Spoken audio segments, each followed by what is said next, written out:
All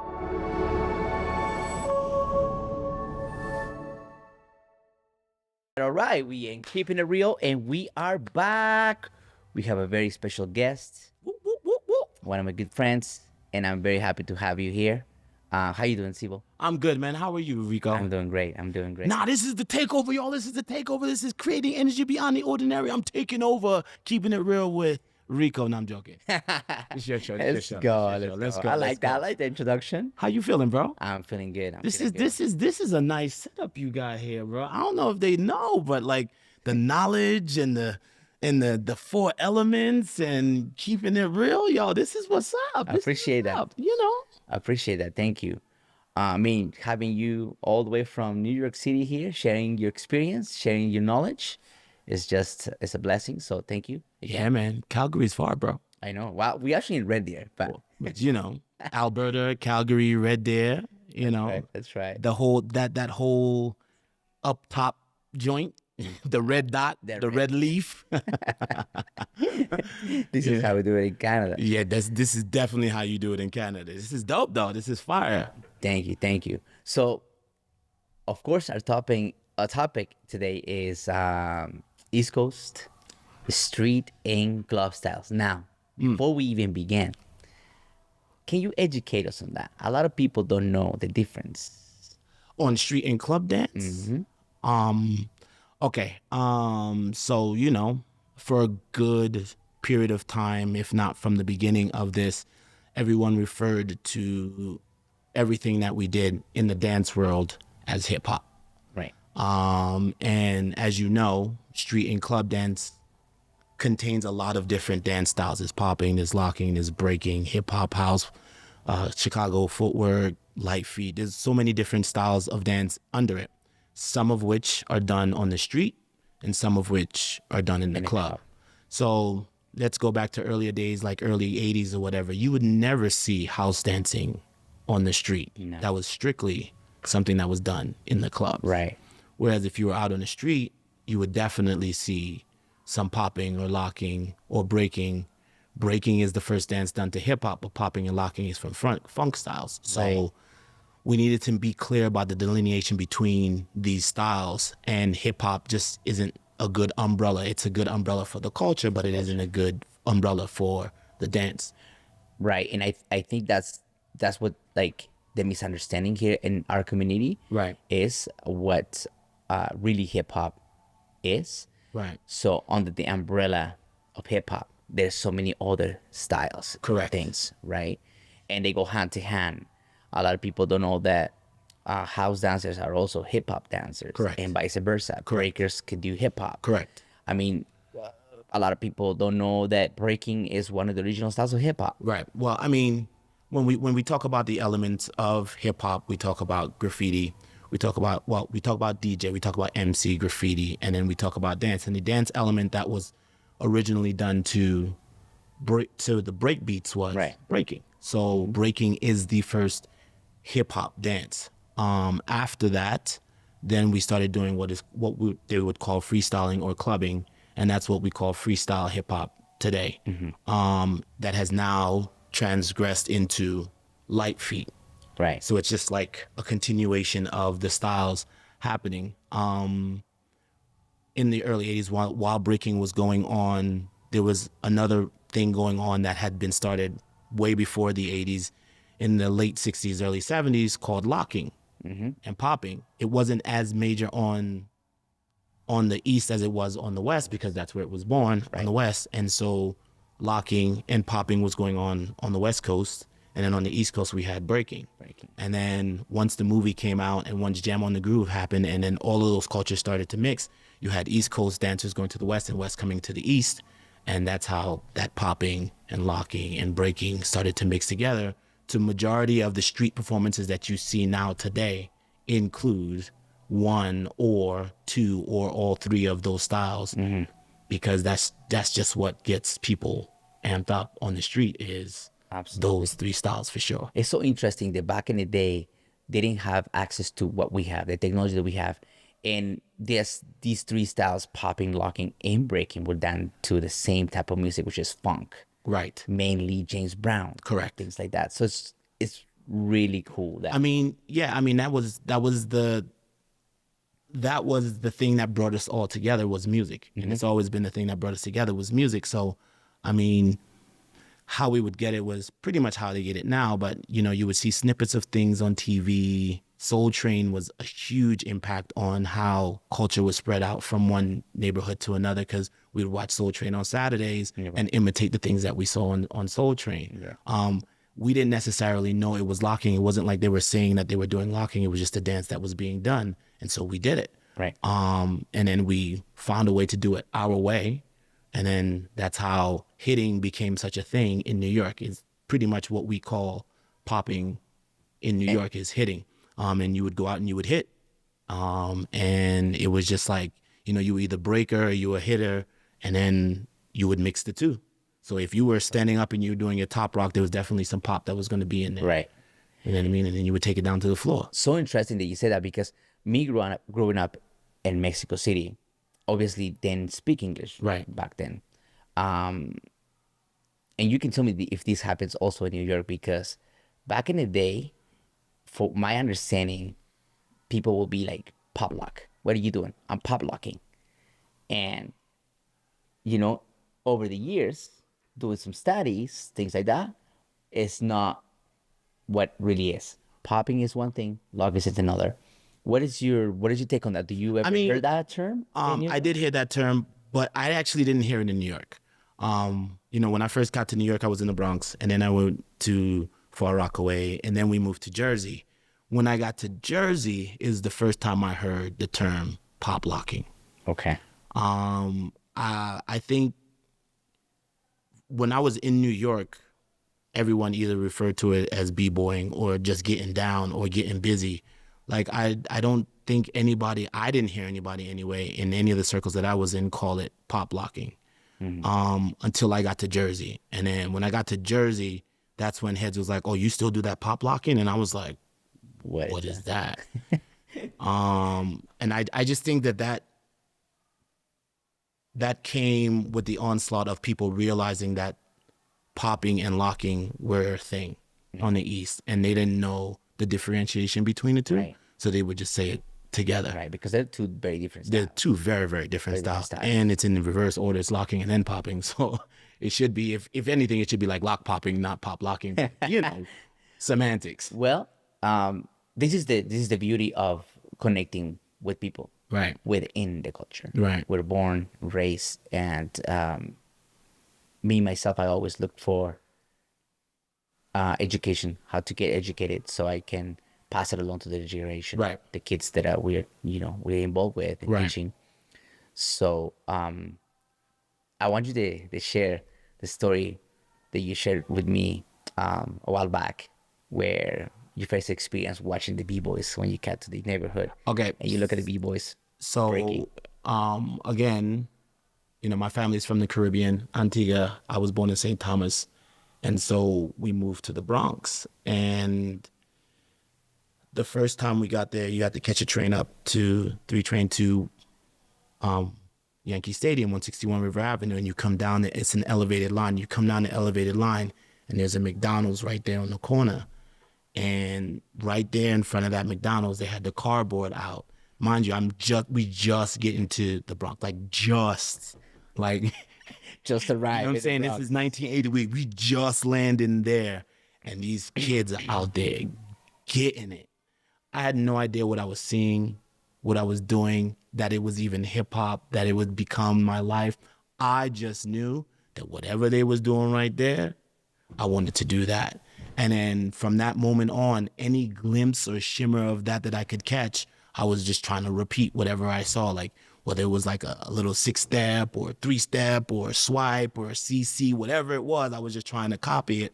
And I was at home just working on stuff. Like, how did that make you feel? Like, it felt like, I mean, I can't even describe the feel. It was more like a calling. I don't know if you're familiar with Star Wars or whatever, but you know, like the Jedis, yes, that power calls to them. It's not like they just like wake up one and like, I'm a Jedi. That power, that's how I felt. Like it was calling me, like, yo, you need to do this. It's so crazy. You need to step your game up. Not even I need to do it. It was just like, you need to be the best at it. Like, and so it became like searching out who I needed to be around to be on that level. And it was just like, it was one of those things where if this person would recognize your skill, then that's when you knew you were at that level. So, and that for the longest time, even still today, that level is Rocksteady Crew. So if Rocksteady Crew could recognize who you are, that's when you into something. You on that level. You know, for real. Yes. Shout out to the Rocksteady Crew. Yeah, shout out to the Rocksteady Crew and everybody else in New York back in the day, of course. It's interesting that you share that story. I have a very similar story, but not quite the same, obviously. My father came one day. I tried every sport, like karate, football, soccer, everything. But one day he came, he gave me a VHS. Then I put it on. And these days, mind you, I was like being picked on a lot in school. Okay. We had to get in lots of fights, things like that. Just the nature of the environment that I live on. Okay. But when I first see breakers going down to the floor, that's when I was like, I want to do that. What video was that? Do you know? I can't, you know what? I wish I have it. And then we had this conversation before that I need to know. I need to really research what it was. Because I feel like whatever it was, it probably wasn't even like a full thing. It was probably like seconds. Oh, man. It was like, my mind went like, boom, like, what? This is crazy. So I started to dance. I started to emulate. And the video was a little bit long. It wasn't not that short. It was long. I remember pressing, going back, rewind to do the move. Right. And like, oh, I see. I don't even know the names, obviously. You see these guys doing crazy windmills. We call them helicopters at a time. We did the air flares. We call them Thomas. Which I think there's an actual terminology for. Wait, what year was this? That was 1990. Oh, okay. Yeah. Okay, I'm sorry. I'm like, wait a minute. How is it that you had these long videos? Yeah, I'm thinking 80s, 70s. No, You're thinking 90s. Yeah, you had full on videos. Oh yeah. You had full videos then. I don't even know. I think my dad one day saw me like trying to do something, and he's just like, he bought it in the market for me. He brought it. I think you'll like this. He just gave it to me. I didn't see it for a couple of days. I was going through a lot at that time, and I didn't even put it on. But when I put it on, it was like, wow. That calling. That's what I'm talking about. I need to be that. You know what I'm saying? It wasn't like you made a decision. It wasn't like you were like, oh, I'm going to do this, so I need to look at this video. It was just you saw it and you knew at that moment that's what you wanted to do. Yeah. And the thing about it is, at least at that time, they knew what breaking was. They knew what the names were. They knew all. When I saw it, there were no names for anything yet. And if they were definitely not being told to anybody that I knew. Right. We were just working on stuff, just doing stuff like, nah, you got to do this. Nah, you got to do that. Do it like this. Do it like that. Everybody was just searching for what we call flavor at that point. Like, yo, being unique. Flavor. That's what it is right there. You know what I mean? And people would tell you immediately, like, if it was fresh or if it wasn't. Like, nah, that was whack. I like that. I like that about friends. You know, the competition in between also homies, like being in the park. Practicing, like, oh, he got his windmills first. Yeah, you don't say nothing, but you're gonna go home and you're gonna practice that. You're gonna go crazy on that. So it's a really cool feeling. How do you transition from, you started as a b-boy, right? How do you transition from b-boy? Because I mean, you're a well-rounded dancer. You can do any style, almost. I mean, any style, right? Here's the situation, right? I don't think any b-boy or b-girl, b-person, however you feel, was thinking, I'm just going to do anything or just this. It was like, I'm going to try to learn as much as I possibly can to make my style unique. You know what I mean? I think that was the major thing then, was just trying to be unique. It wasn't like, I'm just breaking. Right. We did, however, know what we did not want to do. You know what I mean? It was like, yeah, we're not doing that. You're not doing that. We're not doing that. You know what I mean? Whatever it was that did not fit into being able to keep this 6-step, being able to do this CC, being able to stay on beat with the music, being able to have musicality, being able to do on this. If it didn't fit in that, then we weren't doing it. So we were just, or if we were doing it, we were trying to find a way to make it dope. Like there was no way that it was not going to be dope. And there are no rules to the dance that we do except for one. There's only one rule, and that is to stay on beat. Ain't no biting. Well, people are inspired by many things these days. You know, inspiration is out there, as they would say. And, you know, to be honest and to be fair, like even in the beginning days, you know, you would see something and you would emulate it. Yeah. You know what I mean? And until you made it yours, you were biting it. Yeah. Until you found a way to make it yours, you were biting it. So, I mean, I can't say no biting because sometimes biting is what brings you to creativity. Like you learn something and then you continually work on it and trying to make it your own. And then that's what makes it yours.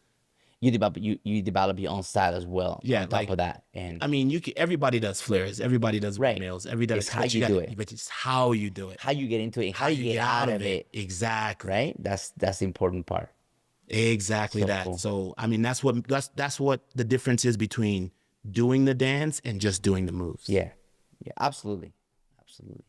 You know what I mean? Because if you just learn how to do the moves, if you just bite the moves, then you're gonna go into it the same way. You're gonna do it the same way every time. But when you're dancing the moves, you go into it different every single time you get into it because you know how to dance with it. Absolutely. A lot of people don't know, especially in our community, that breaking or hip hop was born in the South Bronx. How could they not know that? Well, I mean, it's all over everything. I mean, you know, information is what you seek, and right now, I think people just seek information just to have it, not to know it. Mm-hmm. You know what I mean? Mm-hmm.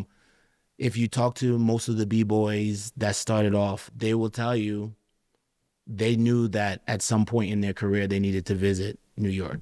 100%. Like that was a given. Like they knew that they had to do that. So if at any point right now you're in a B-boy stage and that's not in your mindset, then you're not breaking to know breaking. You're just breaking just to do the moves. You know what I mean? I'm not saying that you will always be able to make it to New York, but you at least know. Yeah. That you have to go to New York. And the only reason you would know that you have to go to New York is because you know that that's where it comes from. And that's the only way you're going to feel the true essence of what this culture and the fibers are about. You know what I mean? That's what I call locking, popping, and breaking, the fibers of street dance. Like if you look at those three styles and put them together in certain combinations, you can see how all the other street dances proliferated. Mm-hmm. Like how freestyle hip hop came to be, how whacking came to be, how light feet came to be. Like it's a combination of things, how Chicago footwork came to be. Like you can see how they took that, put it together, and then made this. So let's say you learn how to do house.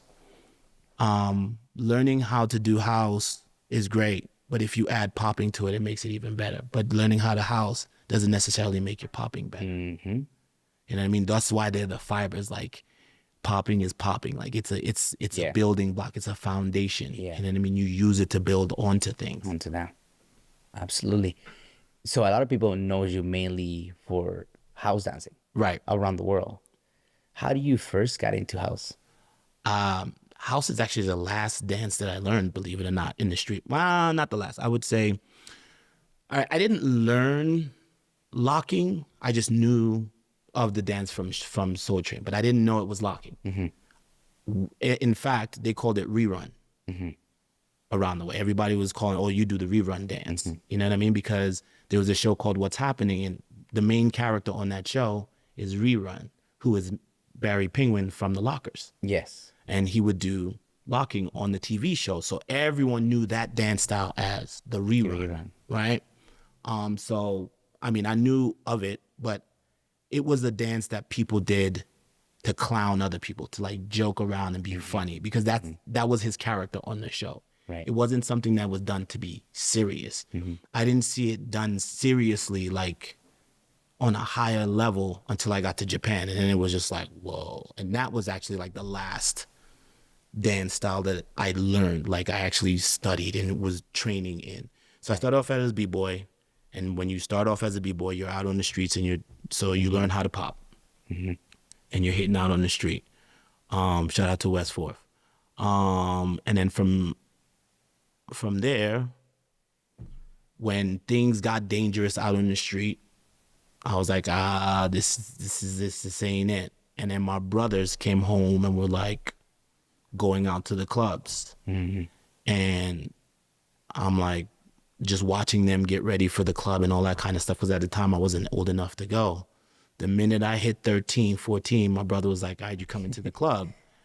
Took me to the club, and that was it. That was like, I saw hip hop, like the proliferation of b-boying and popping and locking, standing up, and I was just like, yo, what is this? It was a college night at this club called Zanzibar, right? And so they have hip hop playing, and then they have house playing on the other side. And I get to this party, and I'm just like standing there, like, because up until this time, I'm thinking I'm the only one doing these dances this way. The way I'm putting it together, no one else is doing it this way. Because again, keep in mind, there's no social media, there's no, especially at the clubs. Right. The only way you could see something that was going on at the clubs was there was a show called Video Music Box with Ralph McDaniels, and he would sometimes go to the parties and stream live from the parties into his TV show. That's the only way you would see. And he wouldn't necessarily be showing the dancing. He would just like flash on the dance floor, and you would see like a glimpse of people. You know what I mean? You're like, what's that? What is that? What they doing on the floor type situation. But it was mainly like to just talk to the people at the party. Like, you having a good time? What's your name? Blah, blah, blah, whatever. And they would shout out their blocks, and that's it. And so that was my introduction into freestyle hip hop and house. And so at the time, I'm working at a record store, and the record store would supply sound. This is the times where clubs didn't have speakers. Like, you had to bring your own sound. So the record store would supply the sound. And then, so DJ Enough is playing at this party called Deja Vu. And this is before he was Enough that was on and I go to Deja Vu, and it was like a culmination of hip hop, because you had the Headhunters, which is a writer's crew. They would be sitting in the corner. You had MCs behind the DJ booth, like trying to get on to MC. And then you had the DJs there, and then the dancers were on the floor getting it. I said they were getting it. And from there, went to the Tunnel for the first time, went to Mars for the first time. And then from there, things got pretty hectic in New York real quick. Like, rap went from Tribe Called Quest, De La Soul, Jungle Brothers, to Snoop Dogg, and it was a lot of just turmoil. It was fun, but it was dangerous. Yeah. And so, it was a lot just of fights. Like I don't want to say it was a lot of fights. I don't want to put business out on the street. If he wasn't there, he wasn't there. But, y'all, as Stretch would say, if you came out of the party unscathed, you had a good time. You know what I mean? And it was just like, it was a little bit too close for comfort on too many occasions. And I was just like, I don't know about this. And then I went to this party called Behind Club Doors. And I was just like, yo, what is this? And it was the last party. The last party, he was like, yeah, this is the last one we're going to do. And this is my first time like seeing house. Like, I saw it at Zanzibar, but the way that Zanzibar's in Jersey, but Behind Club Doors is in Brooklyn. And that was like my first time seeing it like on a higher level. Wow. Right? And so he's like, this is the last time I'm doing this party, but I'm going to start up this other thing called House Nation. You should come through. All right. Man, listen. From the first time I went to House Nation till House Nation closed, I think I probably missed maybe 5 parties. Maybe 5. And House Nation was open from what? I want to say 92 to like 96 or 97. Yeah, it's awesome to hear that story from you. And man, listen. House in New York was just on something else. Like, it was just on something else. And the thing about it was, there would be, at House Nation, there would be the house room and there would be the hip hop room. So I could just, and then they had a room over here, which was the rare grooves room, and that's where they played all the dance classics. So it'd be weird because like I'd be listening to hip hop music that was obviously close and dear to my heart. Then I would go into house room, which is more like a peace loving vibe. And then I would go into the rare grooves room, and it would be like songs that my mom would be playing. And it was just like home all the time. And I was just juggling back and forth through there. And I mean, house in New York is very underground at that time. So like the other house dancers, like you could tell another house dancer, and it was just like a nod thing. Like you'd be partying with people for years at a time, and the most that you would ever exchange was. That's it. So was it like a difference between also like how they dressed? Oh yeah, like house dancers between hip hop dancers. So you could always tell the hip hop dancers from the house dancers because at the time, wait, I got to take this back because when I first went to the Zanzibar, you couldn't wear jeans and sneakers. Right. There was no jeans and sneakers allowed. They won't let you in. Nah, you was not getting in with no jeans and sneakers on. So I had on like some slacks with my bumper cars on. Bumper cars are these shoes with thick soles. With my bumper cars on and a Shams shirt with a tie. And I get in, and then from that, we start to bring book bags, and that's when they were calling us the knapsack and the dreadheads, because everybody had dreads at that time. Okay. Everybody had dreads. Well, everybody in the club had dreads. No one on the street. Like, it's funny now, like how you could walk around and every other African American person has dreads. Back in the day, there's very few. And most of the people who did have dreads were either Rastafari or club heads. Really? Yes. Okay, that's something new to me. Yeah. So like it wasn't like a known thing. Like, I was the only one in my high school who had dreads. Right. Just me. Wow.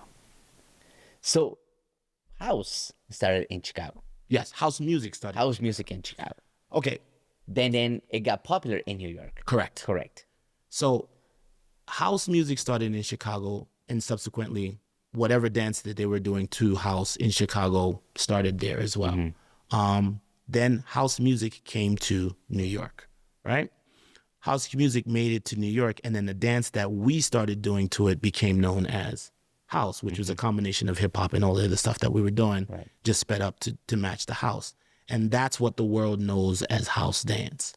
I don't know specifically the dances that were being done in Chicago aside from jacking, which was basically having sex on the dance floor.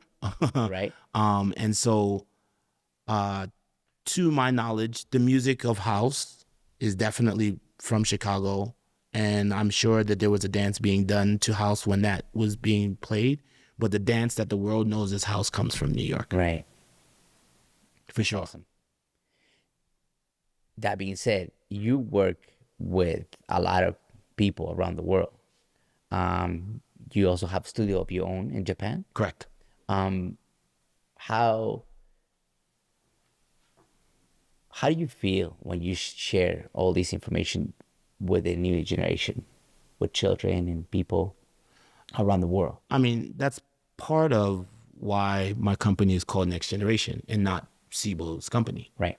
It's always been about the next generation, especially for me. And the funny thing about how Next Generation came about was I am the youngest of the oldest. I'm right there, like right in the middle.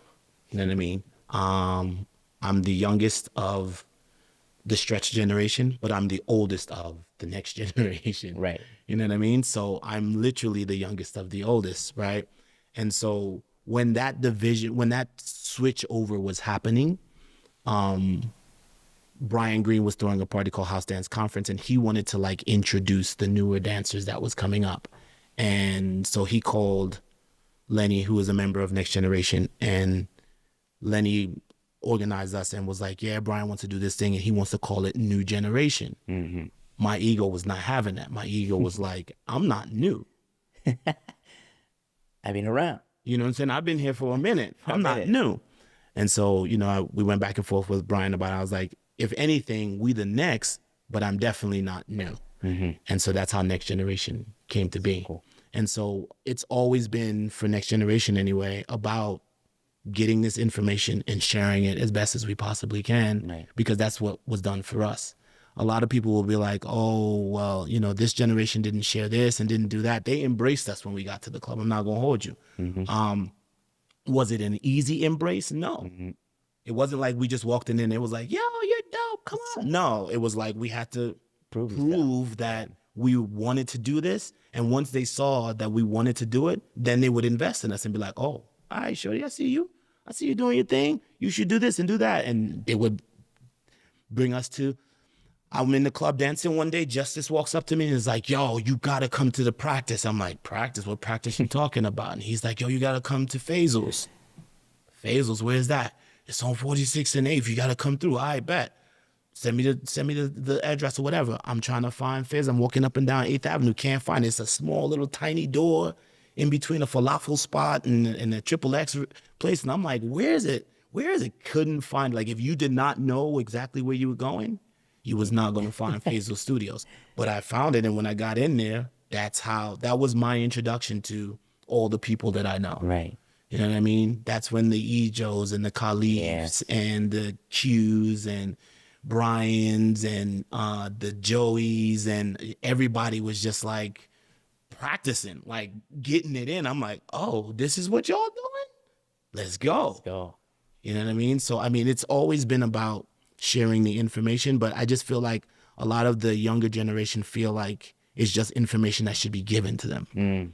Like they don't realize that you have to show some interest in this, some spark in there. And then once people recognize that spark, then they will invest in you. I see them, they're just standing around like waiting for somebody to be like, hey, let me show you this. Hey, let me do this for you. Let me do that for you. That's not how it works in our community.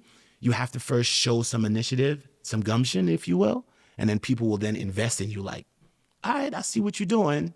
You should do this. You should do that. I feel that times have changed though as well. You know, like now with people, especially youth, having a lot of access to a lot of information. Like when we grew up, we didn't have that kind of access to this information. Right. What is something that you can share with them if they want to take this dance seriously? I mean, I feel like they have more access to the information, yes. I still feel like they don't know how to use it. Like they have access to it, but they don't know how to use it. And I think that's where that ownership and that bravado comes of, you should be showing me because I have access to this, as opposed to taking the initiative to try to do on their own first, and then be allowed to then discover something. Because a lot of this is built on ego, whether people will admit it or not. It's built on ego, right? Yes. So you have to feel some sort of ownership over it. You can't be waiting for somebody to be like, hey, you're now dope. Go forth and dance. Go for it. It's not going to happen. Like people will recognize your work and how much you're putting into it, and then they will invest in you. It took me a long time to get to this. Like, I've been dancing around my peers for a long time. 20 or 30 years I've been dancing around them, around them. I'm not even saying with them, around them. Right. Before they were like, all right, I see you. Come dance with me. Come do this. Come do that. Come do this. It takes time. Like, and I think a lot of people just don't realize that also. Like a lot of the younger generation, they want it now. Like they want it. The instant gratification of like the likes and the views. I just found this dance today. I just practiced this move yesterday. I'm great at it tomorrow. You should be recognized in that. Nah. Not at all. So I mean, if there's anything that I want to share with them is that like they need to have patience. And they need to show some initiative, for real. And if they're patient and show the right kind of initiative, the community and the culture will embrace them wholeheartedly. Absolutely. I mean, look at keeping it real. Why are we here? Because we recognize what you're doing. This wasn't overnight. You didn't just have this idea and was just like, oh, let's do it. It took a lot of years for you to get to this point. And now that you're here, the community and the culture recognizes it, and we support you wholeheartedly. I appreciate that. We appreciate you. You've been coming to Red Deer, Alberta for a few years now. Well, you know. What do you think? What do you think of the growth in the community? You Red Deer's got some special people in it. I will say that. And I'm gonna tell y'all, like, I'm not a fan of the code. You know this. Yeah. But when I get the call from Red Deer specifically, I have a special connection to Red Deer because it's one of the first places in Canada that really embraced me. Mm-hmm. Right. And when you have that kind of connection to a place, you tend to hold on to that and try to nurture that as best as you can. And on top of that, I recognize what you and all of the other dance studios here were trying to do in terms of making sure authentic street and club dance was represented here. Mm. And if we're going to say we're about community, then we need to support our community. That's right. You know what I mean? So when you give me that call, it's like, all right, my community needs me. I'm here for my community. And I so wholeheartedly feel like Red Deer is part of that community, especially my community, for sure. Thank you. I appreciate that. I think I told you this once already, but I feel like it takes a special person to, to have that kind of connection with.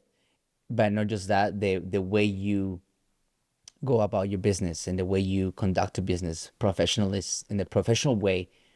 And it's inspiring to see not a lot of people work the way you do. And I think that's, first of all, we are grateful for you. It's important. And it's good that you are the way you are. I can only be the way I am. There's no other way for me to be. Right. I wouldn't say I'm more professional or less professional than anyone else. Right. I would say I handle things differently, and everyone handles things differently. And you have to be aware of that when you're talking about the Black and brown community. Mm-hmm. Like, it's not a monolith. It's not like there's one specific way. This is why hip hop is so big. Mm-hmm. And why it's so welcoming to everyone is because there are so many different roads in which you can take and so many different avenues. Mm-hmm. And although there may be different roads and different avenues, it all leads to the same place. So we're moving separately, but we're moving together. Yeah. You know what I mean? And as long as we're moving together, it may not be my ideal way of doing it. I may not handle it that way, but as long as the message gets out there, I can't be mad at it. You can't be mad. You can't be mad. You can't be tight. Don't be tight because it's not your way. Absolutely. You know what I mean? You can't be tight because it's not your way. Absolutely. Well, man, I appreciate you so much for coming out. That's it? Don't do that. Don't do that to me, Rico. Don't do that to me. No, no, I'm joking.